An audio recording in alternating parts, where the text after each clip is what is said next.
Got some hilarious news about a popular gas station chain that is being sued by the government, the Equal Opportunity Employment Commission, which is the government agency that sues businesses if they're discriminating against employees or against applicants.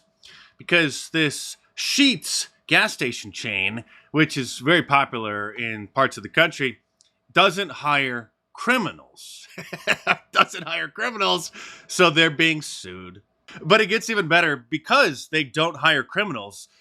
Everybody knows who is affected the most. Sheetz is being sued over its hiring practices. The U.S. Equal Employment Opportunity Commission filed the suit this morning. It claims that the way Sheetz bases employment on criminal records disproportionately screens out Black, Native American, and other multiracial applicants, and that this violates federal law.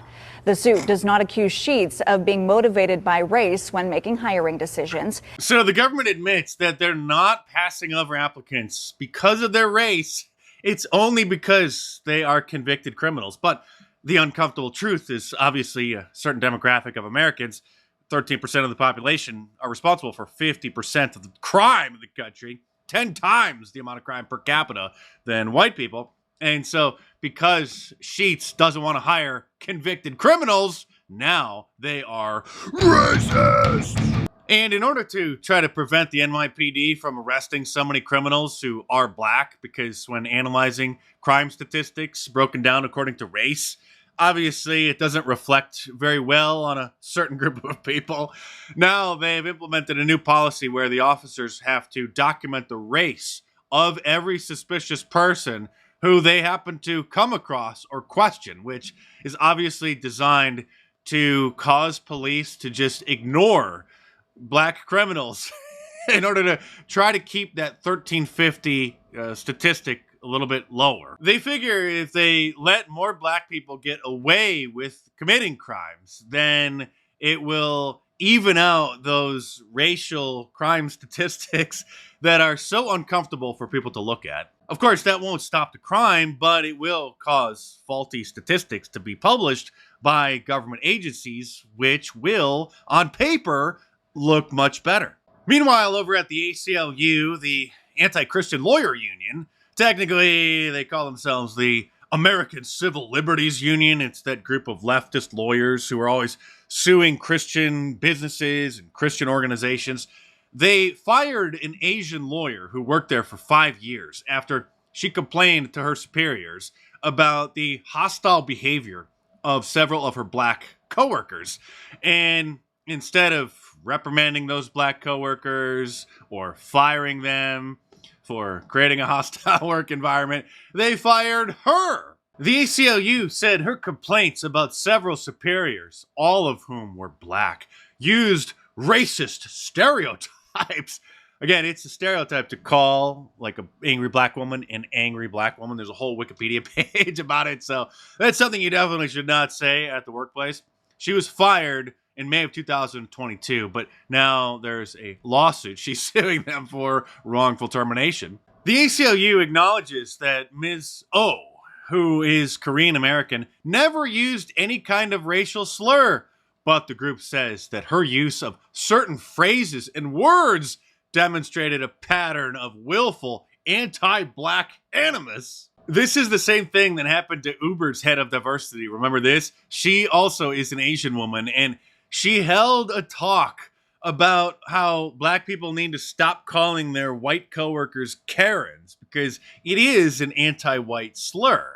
And so they complained that she was being racist against them, and so Uber suspended her. In other idiotic news, actress Molly Ringwald, who was one of the stars of The Breakfast Club, about a bunch of kids who had to come into school on a Saturday to serve detention, is apologizing because, well, obviously they were all white and there was no diversity.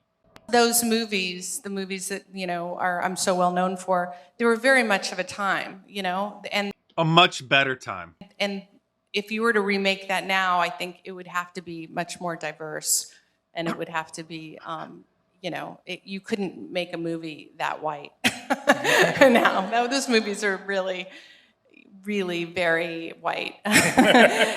Well, there's nothing wrong with that, but she thinks that there is. That's the problem with those movies. And they don't really represent, what it is to be a teenager in a school in America today, I don't think.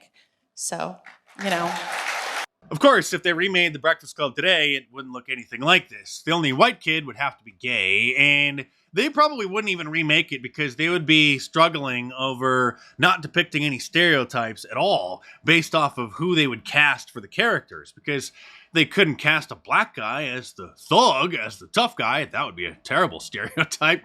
They couldn't cast an Asian person as the smart kid, as the nerd, as Anthony Michael Hall's character, because that would be another stereotype as well.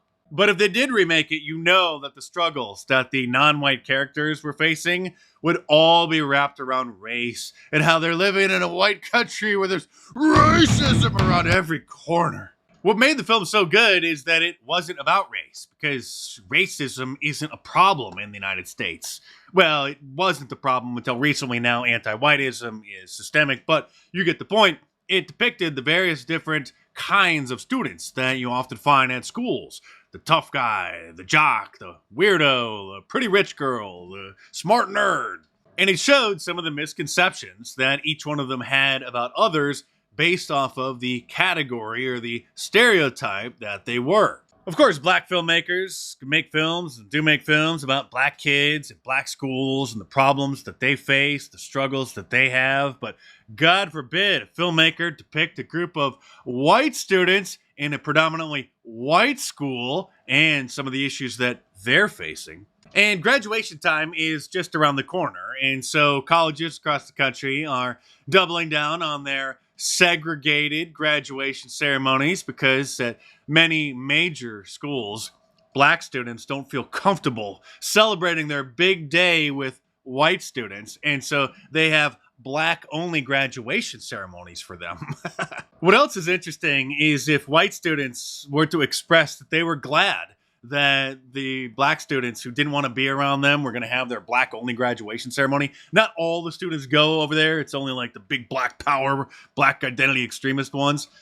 A lot of the black students, or some of them at least, still go to the general graduation ceremony because their identity isn't wrapped up around their race. But if the white students expressed they were glad that there weren't going to be so many black students around for their big day, of course, they would be denounced as racist. If you think that it's weird that they're having a black-only graduation ceremony, then they'll call you a racist. Everything is racist. And mark my words, April 25th, 2024, it's only a matter of time before leftist news outlets and the ADL, the Southern Poverty Law Center, include the low battery smoke detector beeping memes on their list of supposedly racist things. Now, it's a miracle that these memes and this phenomenon really has flown under their radar for so long. But at some point, the liberal media is going to catch wind of this phenomenon and these memes. And they're going to write up an article about how terrible it is and how racist they are. And it's going to be fantastic. And if you still don't get it, don't worry, you will. A lot of people have been wondering about this. And so on the website Quora, which has people posting questions, seeking answers, somebody asked, why don't black people change their smoke detector batteries? And the top answer is, this is actually a pretty good question, and I can't claim to know the answer to it, but I know exactly what you're talking about. I play online games a lot. And we always have voice communication without fail, I swear. Every time I hear the smoke detector beeping in the background, it's always a black person the sound is coming from. And believe me, I've asked. The reason it became a meme and why your favorite YouTuber in his kitchen on a laptop may occasionally add the sound to clips of certain kinds of people on MSNBC and CNN is because there is a certain demographic in America who never learned, because there was no father in the house, that when the smoke detector battery is low and it starts beeping, that you're supposed to change the battery. You're not supposed to just leave it run out and then have the smoke detector without a battery at all. And it became a meme because when a certain demographic of people do interviews, like this guy, remember him? oftentimes you will hear it. The lawyer said they was very nice, and they knew I wasn't taking them serious. Like that. That I didn't add in. That one was there. That's original. Normal people, when they hear such a thing, they immediately change the battery because they usually have a spare battery or two in a drawer somewhere in the kitchen, specifically for cases like this. But other people never grew up with fathers in their home, and they didn't learn about how to take care of the home, and so they just never learned these things. And if you want to learn some things that aren't allowed to be said on the big tech platforms, join my exclusive locals community by clicking the link in the description below for $5 a month. It's like a private Facebook page. It's a members-only social media platform, but it's owned by Rumble, so it allows free speech. And that's where I will post all of the spicy clips that definitely wouldn't be allowed on YouTube, and some commentary that wouldn't be allowed on Facebook. And it's a great way to sponsor my channel and get some exclusive content that a little too controversial for the big tech platforms. So click the link in the description below, head on over there and check it out.